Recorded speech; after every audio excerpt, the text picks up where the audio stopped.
Okay, so we got another 991 video. This time we're going to be working on the interior of the car, seeing if we can't fix a color issue. Let's check it out. All right, so here we are at the driver's side seat, and you see that, we got a 12-year-old car here, and there's wear on the side bolster. I think that's mostly from seatbelt dragging across there, or maybe that's just previous owner not being careful. There was a good bit of wear before I got the vehicle.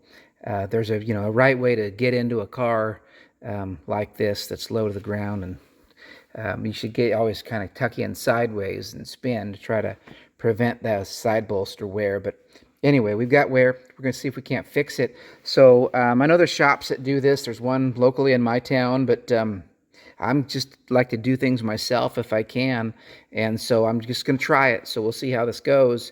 But I searched around on the web, just Googling, and found this company, Leather World, and they have some color charts specifically for auto interior. And so I thought I'd give them a try. And so they recommend that in order to perform a color change or a color, actually they do whole color changes, color fixes, repair, all that kind of stuff. You can buy their stuff from their website. I think it's just leatherworldtechnologies.com, I think. But they say in order to use the product for dyeing this, to use this color prep and cleaner. It's just to prepare and clean the leather before you do it. It kind of smells citrusy, but you just spritz it on there and then rub it with a bristle brush or a rag or something. I used a cut-up sweatshirt, and it says to clean your whole seat with that. I didn't clean my whole seat. I just cleaned this one area, and it did clean up nicely. But I put that on there, and then it says wait 24 hours before you get the dye, or before you use the dye. So here we go, one-handed here. Leather dye colorant. This is what I bought. This is a 4-ounce bottle. It was like, I think it was like $14 or something, right about there.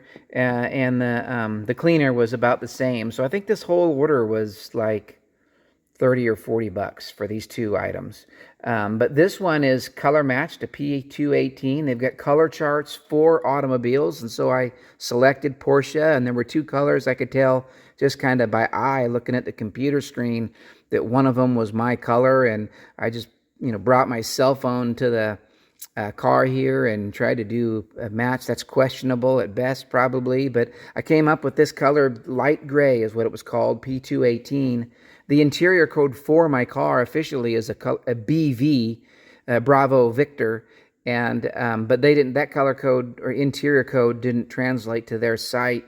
I didn't bother calling the dealer to ask. I just thought I'd try this. So we're gonna shake this up and try to put a little dab on there. It says that this stuff can be sprayed, wiped on with a foam brush, or use or wipe it on with a microfiber. I did sort of put a microfiber at this already, and the color looks like it's probably close, but the microfiber didn't seem like it was really getting the color off the microfiber onto the seat. So I'm going to go ahead and try this foam brush, and I put some of the colorant in there. You can kind of see that color there, right? If you're kind of looking at the seat, that looks like it's the right color there, doesn't it? I mean, that's close anyhow. The same kind of gray, so it looks like that's probably going to work. It says shake up the bottle real good. Let's see, get the directions here. Right, saying that it can be put on a few different ways. In case anybody's curious, it'll give you color. You can pause the screen and see these directions if that matters to you. And it does give the name of the company there and the website there. Yeah, leatherworldtech.com. So let's give this a try. Let's take our, hopefully, you know what? I'm going to put this outside in case that cup tips over. I don't need that tipping over inside the car. So I'm going to put some on my brush here, and let's see. Does this work?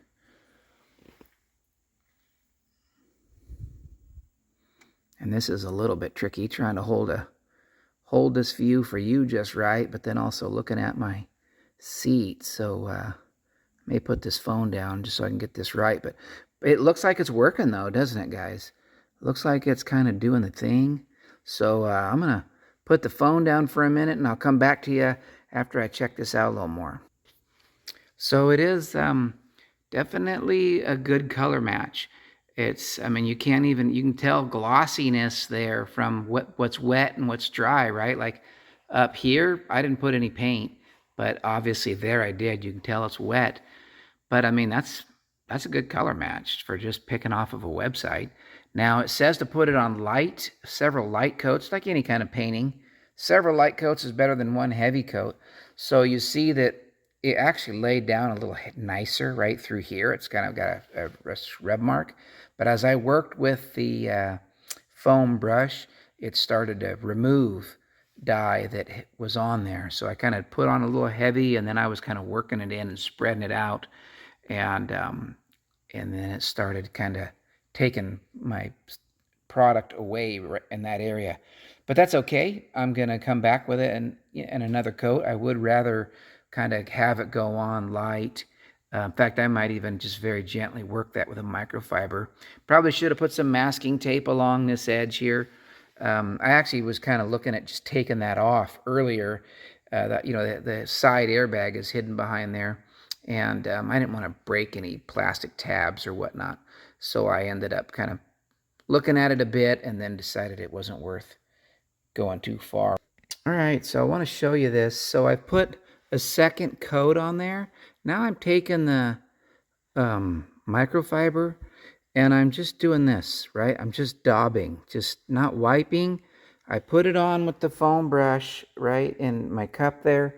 And I'm making a mess on my bolster, but I'm just daubing. And what's happening, I'm liking it. It takes some of the material away, but it's also taken the shine away so that it looks like it'll be more matte. And the gloss level matches the seat better.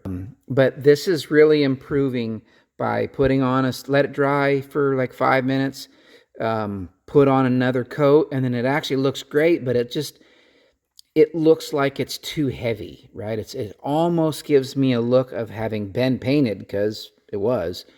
And so then I'm daubing, and it's taking the heaviness away, and it's giving me a texture from my microfiber cloth that's matching the seat a lot better. I mean, I went all the way up to this area, right? And you can't, other than being a moron and not having my plastic masked off like I should, it looks good, right? But here's a wear spot that I just need to come back and get again. But enough coats, and it's going to disappear. Okay, so here's the final result. 4, 5, 6 coats, something like that, just real light. I would brush it on with a foam brush. I used a microfiber at first to wipe it on, but I felt like the microfiber was wiping it off more than it was wiping it on. So I went to a foam brush and putting the stuff in a Dixie cup, and then sort of kind of perfected a little bit of just wadding up a microfiber, right? Getting a small pattern, and then daub. I put it on heavy with the foam brush, and then daub it into place, and that seemed to help. But of course, it would take a good bit off in the heavy worn area.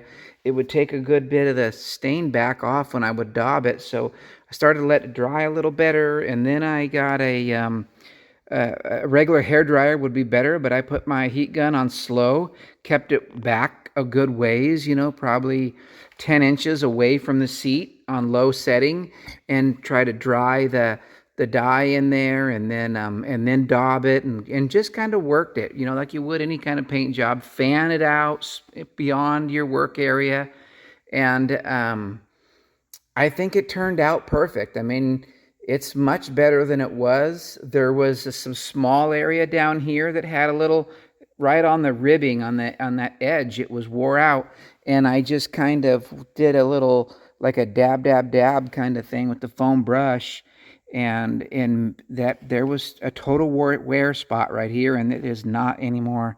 And there was another one right here on this edge. There was a wear spot, and it's gone. And I think the trick to doing this is a little bit at a time, small coats, build it up, kind of keep looking at it, fan beyond where you're working. And then the other side of that is keep in mind, like in my case, this is a 12-year-old car. I wouldn't want this side to be 100% shiny new perfect, because that isn't going to match the rest of the interior, right? It isn't going to match the age of the car. So you want to, you want to keep it matching what's there. And so it turned out wonderful. I went over to the passenger side to see if it needed it. It doesn't. You kind of see like there's this little shadow right there at the end of my finger, right? And so that's kind of what I'm getting at. You might think, well, keep working until that shadow goes away. And that wouldn't be the right answer, I don't believe. Because actually, obviously the passenger didn't have an issue. There was no repair performed on the passenger side. I did use the cleaner, and it works great, guys. I used it in a few places. But look at that. I mean, that's all clean. If you could see in my natural light, it's not wore out in any way. And yet there's a little shadow there. And that doesn't appear to be dirtiness, because I've cleaned and I can look kind of real carefully, and it's just a shadow because of the transition between flat and this high side. And anyway, if that's what it looks like when there's no damage, I want it to sort of match that on the other side. So I don't want to overdo my repair on the passenger side, because then it wouldn't match, wouldn't look right. So it was a good product. I hope this video was useful.